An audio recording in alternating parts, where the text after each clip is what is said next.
Hollywood a mastigou e cuspiu, a trágica história de Veronica Lake. Na década de 1940, a estrela de cinema Veronica Lake se tornou uma das maiores celebridades do mundo por um curto período, graças a sucessos como Sullivan's Travels e The Blue Dahlia. A atriz foi empurrada para o show business a pedido de sua mãe após a trágica morte de seu pai com apenas 10 anos de idade. Apesar do rápido sucesso que Veronica encontrou em Hollywood, a tragédia continuaria a persegui-la ao longo de sua vida. Sua fama não durou muito e ela passou seus últimos anos na miséria induzida por drogas. Junte-se ao nosso canal enquanto exploramos a trágica história de Veronica Lake. O grande papel de revelação de Veronica. Após os grandes papéis de destaque de Veronica Lake em 1941, ela se tornou uma das maiores estrelas da década de 1940. Ela poderia participar de filmes como This Gun for Hire e Mary the Witch e The Glassy Key no ano seguinte, todos os quais se tornaram grandes sucessos de bilheteria. Em 1943, ela apareceu no filme So Proudly We Hail. O filme foi um dos maiores sucessos da atriz até então. A essa altura, parecia que o céu era o limite para Veronica Lake. No entanto, alguns eventos infelizes depois disso interromperiam sua carreira e também causariam problemas em sua vida pessoal. Perto do final de 1942, Veronica engravidou de um segundo filho. A criança nasceu prematuramente em julho de 1943 e morreu apenas uma semana depois. O evento foi incrivelmente traumático para Veronica, e seu primeiro casamento acabaria se desfazendo no final do ano.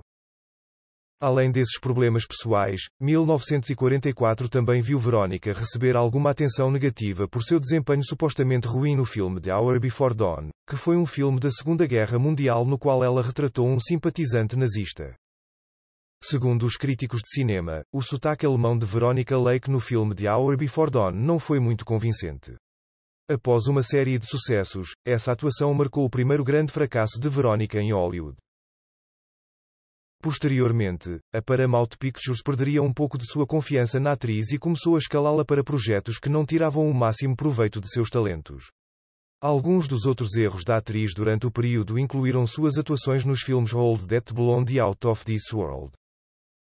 Veronica Lake está enfrentando problemas pessoais. Embora a carreira de Veronica Lake estivesse em declínio, ela teve um último grande sucesso em 1946 com o filme The Blue Dahlia. Apresentando ao lado de Alan Ladd, a atuação de Veronica sem dúvida se tornou o maior sucesso de sua carreira. Veronica Lake foi uma das únicas atrizes que conseguiu fazer o relativamente baixo Alan Ladd parecer alto na tela. Alan Ladd tinha 5'6", o que o tornava muito mais baixo do que o ator médio de Hollywood. No entanto, Veronica Lake tinha 4'11", o que o fazia parecer alto em comparação. Mesmo que Veronica Lake o fizesse parecer mais alto na tela, Alan Ladd aparentemente não se dava bem com sua colega de elenco no set de The Blue Dahlia. Na verdade, parece que Veronica teve dificuldade em se dar bem com qualquer um de seus colegas de elenco, e sua reputação de ser difícil de trabalhar sem dúvida não ajudou muito em sua carreira. Essa má reputação provavelmente desempenhou um papel na Paramount Pictures, gradualmente dando à atriz um trabalho menos respeitável. Após o divórcio de seu primeiro marido no final de 1943, Veronica Lake se casou com seu segundo marido, Andrew de Toth, em 1944. O casal teve um filho em 1945 e outro em 1948. No mesmo ano, Veronica rescindiu seu contrato com a Paramount. Fotos após uma série de falhas. Após a morte de seu segundo filho, a saúde mental de Veronica piorou e ela começou a buscar cada vez mais consolo no álcool. Por causa disso, seu segundo casamento não foi o mais saudável. Seu segundo casamento. O segundo marido de Veronica Lake aparentemente poderia ser violento com ela, e isso provavelmente não ajudou os crescentes problemas mentais da atriz. O segundo casamento de Veronica não estava indo bem, nem sua carreira. Depois de ser dispensada pela Paramount Pictures em 1948, Veronica trabalhou por algum tempo na 20th Century Fox. Essa parceria rendeu os filmes mal-sucedidos Isletteris Hurricane e Strong Old. Na década de 1950, a carreira de Veronica havia acabado. Em 1951, Veronica Lake pediu falência e se divorciou de seu segundo marido, Andrew, no ano seguinte. Alguns anos depois, Veronica tentou o casamento pela terceira vez. O terceiro marido de Veronica era um compositor chamado Joseph McCarthy, embora o casamento tenha durado apenas de 1955 a 1959. No mesmo ano do divórcio, Veronica sofreu uma lesão no tornozelo, o que a fez perder o trabalho. Se ela entrou na década de 1950 com um status de estrela muito diminuído, ela entrou na década de 1960 em apuros ainda mais terríveis. Carreira de produção de Veronica na Broadway. No início da década de 1960, Veronica tentou reviver sua carreira se apresentando no palco. Ela poderia estar na produção Off-Broadway Best Foot Forward, estrelando ao lado de Liza Minnelli. No entanto, as tentativas de Veronica de se tornar uma atriz de teatro não foram incrivelmente bem-sucedidas. Quanto mais ela falhava em sua carreira, mais ela se voltava para a garrafa para acalmar sua dor. Ela foi presa por embriaguez pública várias vezes e acabou se afastando dos holofotes. Anos depois de tentar reviver a carreira fora da Broadway, um artigo de jornal foi publicado descrevendo a vida miserável de Veronica em meados da década de 1960. A atriz aparentemente morava em um hotel na época e trabalhava como garçonete em Manhattan.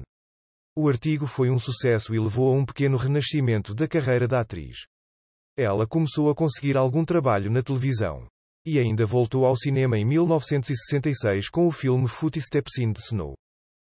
Aproveitando a atenção que ela começou a receber, Veronica Lake publicou uma autobiografia no final dos anos 1960 que acabou vendendo muito bem. Ela usou o dinheiro do livro para financiar um projeto de vaidade chamado Flash Fist. O filme de terror de 1970 foi a tentativa de Veronica de voltar à indústria do entretenimento. Mas acabou sendo um fracasso.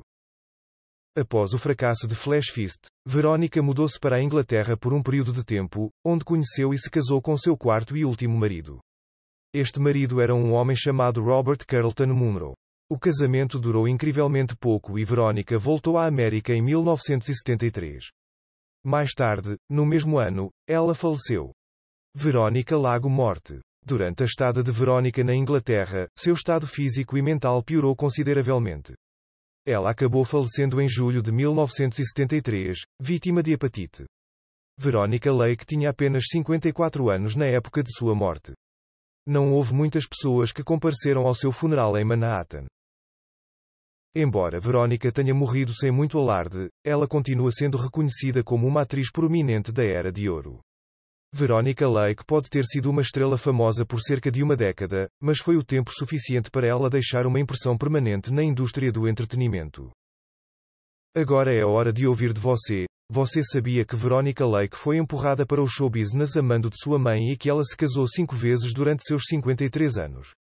Como sempre, curta este vídeo para mostrar seu apoio, inscreva-se e ative o sino de notificação se quiser ser um dos primeiros a saber quando mais vídeos de nosso canal estiverem a caminho.